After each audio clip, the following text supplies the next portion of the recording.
Hey everyone, and we are back to HED 241 Biostatistics and Public Health.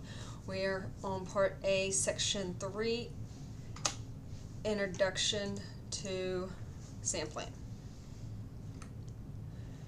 So a population consists of all members of a group in which the researcher has an interest. A population can be large, such as all high school students in a state, or a population can be small, such as all doctors affiliated with a specific hospital, or all psychiatrists affiliated with a specific hospital. So a population, it could also be as large as all the nurses in a state. If we're interested in the attitudes of all registered nurses, say in Texas, and administer a scale to the nurses, we would be studying a population. The results of that study, such as an average, would be referred to as a parameter. A sample is a subset of a population. So a sample of nurses from the state of Texas. Averages of a survey results are referred to as statistics. Populations yield parameters. Samples yield statistics. Be sure to remember that. So populations, parameters, samples, statistics. So no matter how a sample is drawn, there can always be statistics that do not accurately reflect the population parameters that would have been obtained if the entire population had been sampled. Researchers almost always expect some error as a result of sampling. So let's talk about some of the errors in sampling.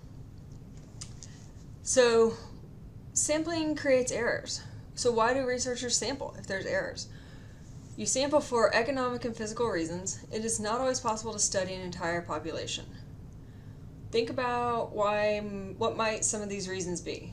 When we just, the last example, all nurses in Texas. Pick Texas because it's one of the largest states. So if you think about how many nurses are in Texas, would it be possible economically and physically to talk to every nurse in the state of Texas? With proper sampling, highly reliable results can be obtained. With proper sampling, the amount of error to allow for in the interpretation of the resulting data can be estimated by inferential statistics. We're going to go into a little bit more on that later. The most important characteristics of a good sample is freedom from bias. Bias exists whenever some members of a population have a greater chance of being selected for inclusion in a sample than other members of the population. Freedom from bias is absolutely the most important characteristic of a sample. Unbiased samples, all individuals in a population have an equal chance of being included as a participant. There can be absolutely no favorites. Let's use some examples from the book. A professor wishes to study the attitudes of all sophomores at a college. That's the population. But ask only those enrolled in her introductory psychology course, that's the sample, to participate. Note that only those in the class have a chance of being selected. Other sophomores have no chance of being included. So the only ones who have a chance to be included are those in that one specific class. Another example from the textbook. A researcher wants to predict the results of a citywide election, which is the population, but asks the intentions of only voters whom he encounters in a large shopping mall. That's the sample. Note that only those in the mall have a chance of being selected. All other voters have no chance. So if you weren't at the mall at that specific time on that specific day, you had no other chance. So think about the mall and just thinking what we know in general about who goes to the mall. Think about what that population might look like. Middle of the day, maybe during the work week, just thinking about who would be there, and is that really a representative sample of the citywide elections? All right, last example, which is from the book as well. A magazine owner wants to determine the opinions of all rifle owners, the population, on gun control measures, but mails questionnaires only to those who subscribe to the magazine. That's the sample. Note that only subscribers to the magazine have a chance to participate. Other rifle owners have no chance. So if you're not a subscriber to some specific magazine, even if you are a rifle owner, you have no chance of being surveyed. In the previous example, a sample of convenience or accidental sample was used, which increased the odds that some members of the population would be selected, while reducing the odds that other members would be selected. In addition, some of those who may have a chance of being included may decide not to participate in the research. Samples of convenience are biased. Samples of convenience are exactly what they sound like. They're convenient, they're easy, but they are not representative of your population. Self-selection bias, also known as volunteerism, creates an additional source of bias because those who decide not to participate have no chance of being included. Volunteerism in sampling is presumed to create a bias. Many studies compare participants, which should be volunteers, with non-participants and suggest that participants tend to be more educated, come from higher socioeconomic status groups, or have higher socioeconomic status. Some efforts to reduce volunteerism include offering rewards or making it easier to respond, such as giving participants self-addressed, like stamped envelopes, maybe doing it online, having someone do it right there, things like that. To eliminate bias in the selection of a sample, a type of random sampling is needed. A classic type of random sampling is simple random sampling. This technique gives each member of a population an equal chance of being selected. We can get a simple random sample by putting names on a slip of paper, putting all the names in a hat, and then having a blindfolded assistant draw the number needed for the sample. Efforts then must be made to encourage participation from those selected.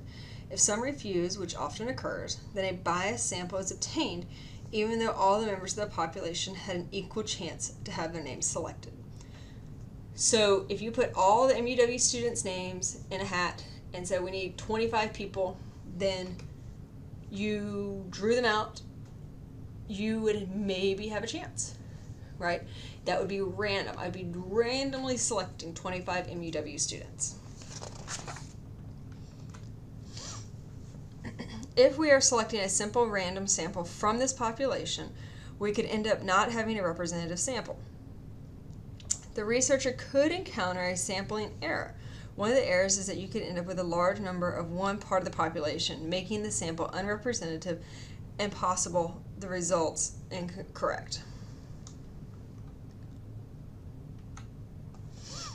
An unbiased sample obtained by a researcher occurs when a researcher uses random sampling and everyone agrees to participate.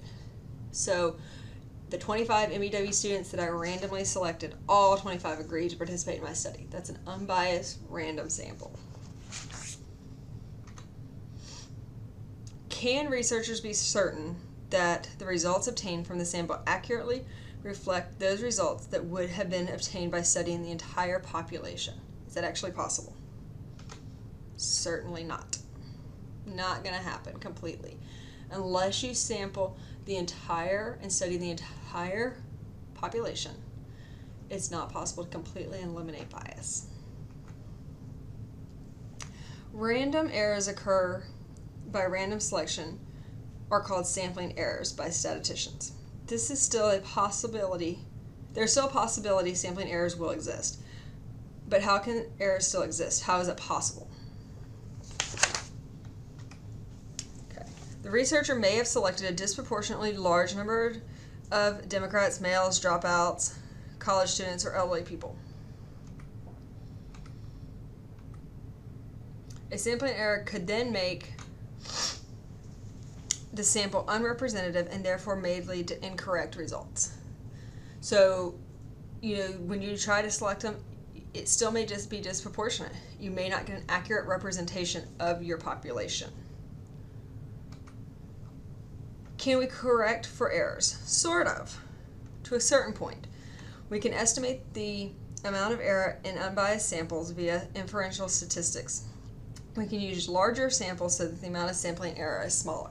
The larger the sample, the smaller the sampling error.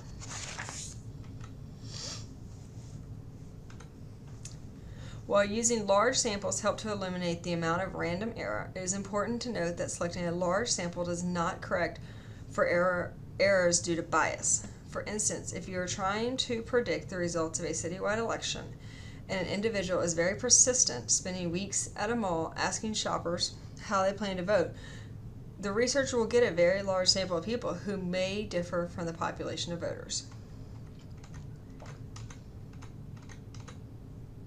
If we think about persons who spend more time at the mall, they may be more affluent and they may have more time to shop. So increasing the size of a biased sample does not reduce the amount of error due to bias.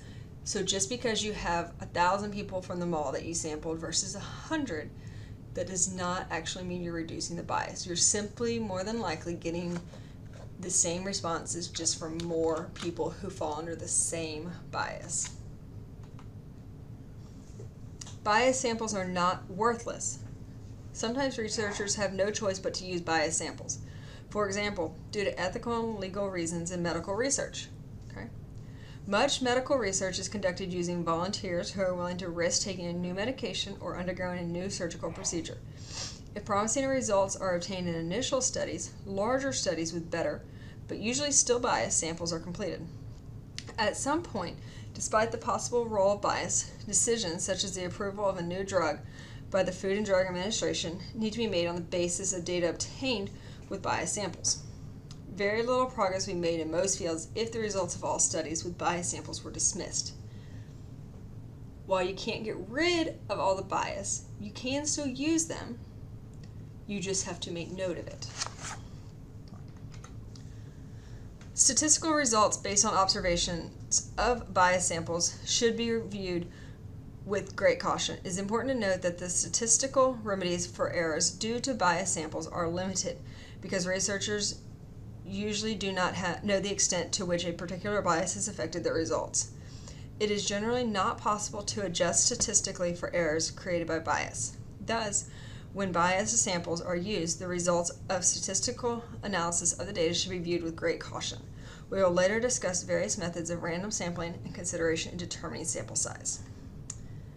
These are the questions at the end of section 3. Be sure to look at your assignment to see the specific questions and everything you need to cover this week. If you have any questions on this section, please be sure to discuss it in the discussion board and to let me know if you still have questions.